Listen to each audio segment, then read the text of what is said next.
In 1887, Hermann Karl Usner wrote an epic Kyria, stating that the birth of Christ was assigned the date of the winter solstice, December 25th in the Julian calendar, January 6th in the Egyptian, because on this day the sun began its return to northern skies. Pagan devotees of Mithra celebrated Dies Natalis Solis Invicti, or birthday of the invincible sun. An 1871 article in McClintock and Strong's Cyclopedia stated that the observance of Christmas is not of divine appointment, nor is it of New Testament origin. The day of Christ's birth cannot be ascertained either from the New Testament or indeed from any other source. In 1967, the New Catholic Encyclopedia acknowledged that the date of Christ's birth is not known, nor do the Gospels indicate either the day of the week or the month. Centuries before Christ, Europeans celebrated light and birth in the darkest days of winter. In Scandinavia, the Norse celebrated Yule from December 21st into the month of January. Fathers and sons set fire to large logs that burned for 12 days. Norsemen thought each spark from the fire represented a pig or calf, which would be born in the new year. Germans honored the pagan god Odin during the midwinter holiday. Myth held that he made nocturnal flights through the sky to observe his people and decide who would prosper or perish during the coming year. Apparently fearing the worst, Germans remained indoors during festivities to avoid being seen by the god. In the 4th century AD, Pope Julius I chose December 25th as the day of Jesus' birthday and declared it a holiday.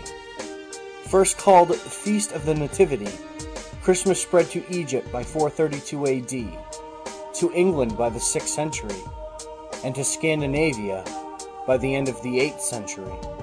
During the Middle Ages, Christianity nearly replaced pagan religion throughout Europe. As a proselytizing experiment, Christian celebrations were timed to coincide with pagan holidays, thus making conversion more agreeable. Modern Christmas began as a raucous carnival holiday, reminiscent of Mardi Gras, and became the family-centered celebration we know today.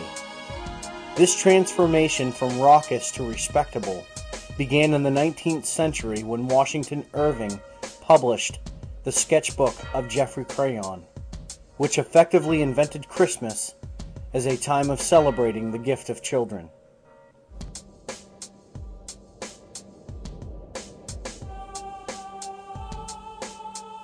As stated in Hellfire, Zulu are one of 12% of cultures that practice no religion.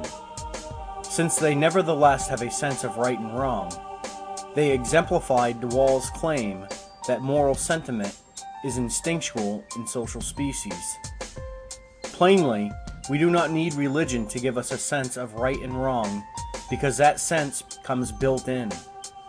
In view of that proved fact, then why do we have religions if we don't need them? We didn't always have either religions or priests. Civilizations before and during the Ice Age surely had spiritual awareness and shaman, but they left behind no evidence of formal religions or priestly castes. Both appear only after freezing climate is replaced by warmth and the abundant life of green earth.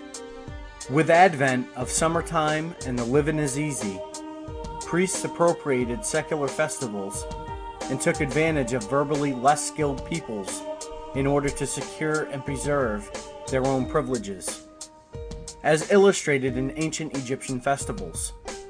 So the question arises, what made it possible for priests to take advantage of these occasions? It doesn't take a mathematician to realize that even small amounts of value can become great wealth if collected. Priests tricked believers into contributing surplus by alienating them from their very own nature, telling them that they are innately evil creatures who need redemption through sacrifices to gods. By means of such verbal trickery, organized religions become the richest institutions throughout the world. To this day, they take in billions of dollars annually while paying no taxes. Meanwhile, impoverished believers struggle to feed themselves.